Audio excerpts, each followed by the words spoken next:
Bakit hindi berry ang strawberry? Welcome back to my channel, class. Ako muli si Professor Ipaliwanag ng University of Life.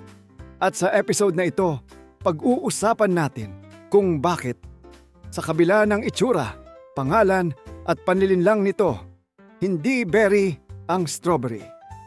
Alam ninyo, may dalawang uri ng kaalaman sa mundo. Una, alam ng tiyan. Pangalawa, alam ng siyensya. Talakayin natin dito sa The Taglish Explainer.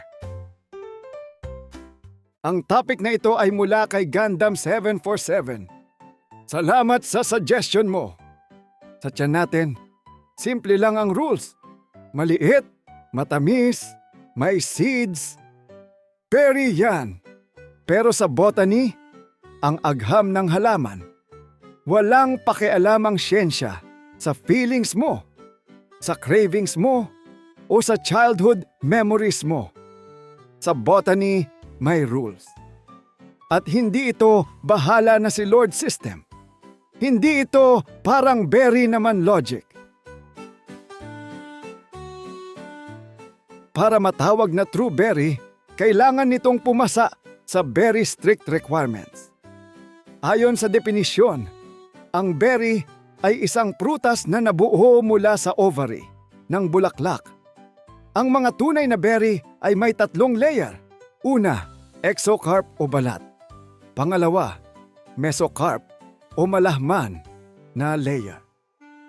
At pangatlo, endocarp o ang pinakaloob na malambot or gelatinous layer na may mga buto. Ibig sabihin, kung hindi galing sa ovary ang kinakain mo, sorry na lang. Ngayon, hawakan ninyo ang strawberry. Tingnan ninyo mabuti. Ang pula at masarap na parte. Akala natin, yan ang prutas. Hindi po, iyan ay receptacle. Sa mas madaling Tagalog, upuan ng ovary. Support system. Background character. Ibig sabihin, accessory lang siya. Parang kaibigan mong sumama sa picture, pero hindi invited sa usapan. Hoy! Sigaw ng strawberry. Ginamit mo lang ako para magmukhang masarap?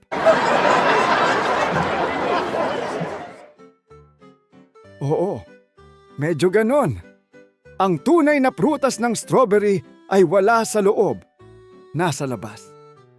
Yung maliliit na tuldok na akala natin seeds, hindi sila seeds. Sila ay tinatawag na akins, mga totoong prutas. Bawat isa may sariling seeds sa loob. So technically, kapag kumakain ka ng strawberry, kumakain ka ng maraming prutas na nakadikit sa isang malaking upuan. Parang family reunion na lahat invited kahit hindi mo kilala.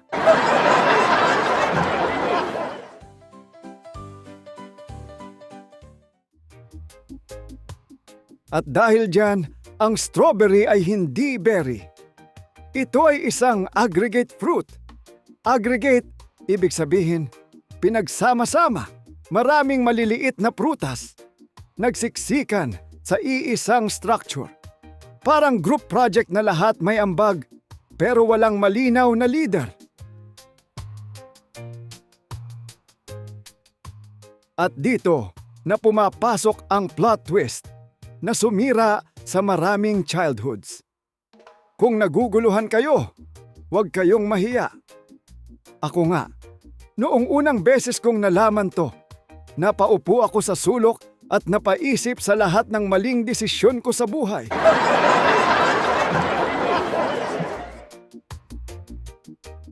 Pero bakit ba tayo naloko?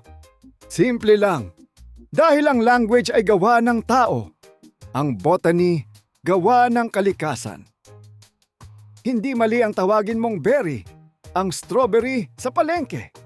Hindi ka huhulihin ng fruit police.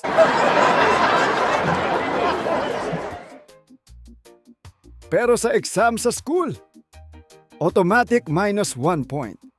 With matching red ink at emotional damage.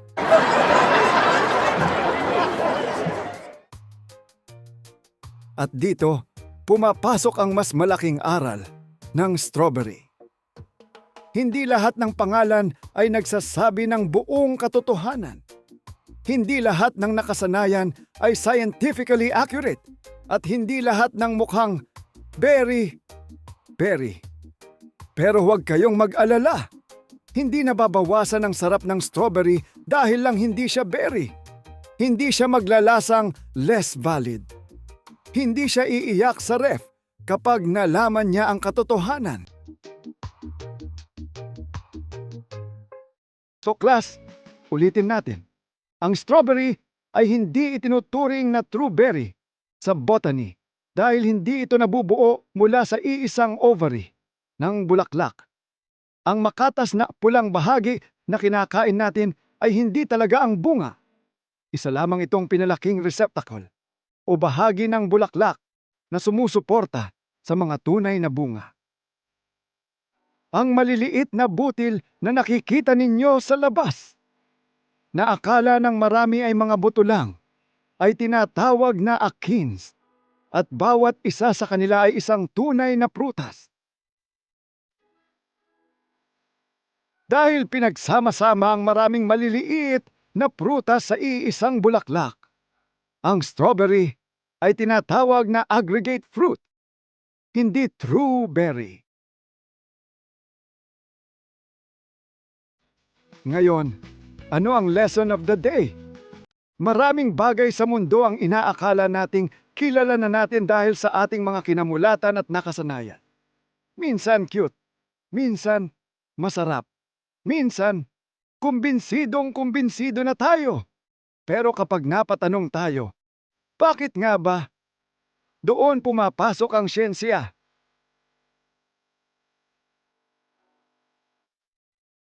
Ako si Professor Ipaliwanag ng University of Life. At tandaan ninyo, class, kung ang saging ay berry at ang strawberry ay hindi, ibig sabihin lang niyan, huwag basta maniwala sa pangalan. Mas mahalaga ang ebidensya kaysa sa nakasanayan. At kung may natutunan kayo ngayon, i-share ninyo ito bago pa kayo maloko ulit ng prutas.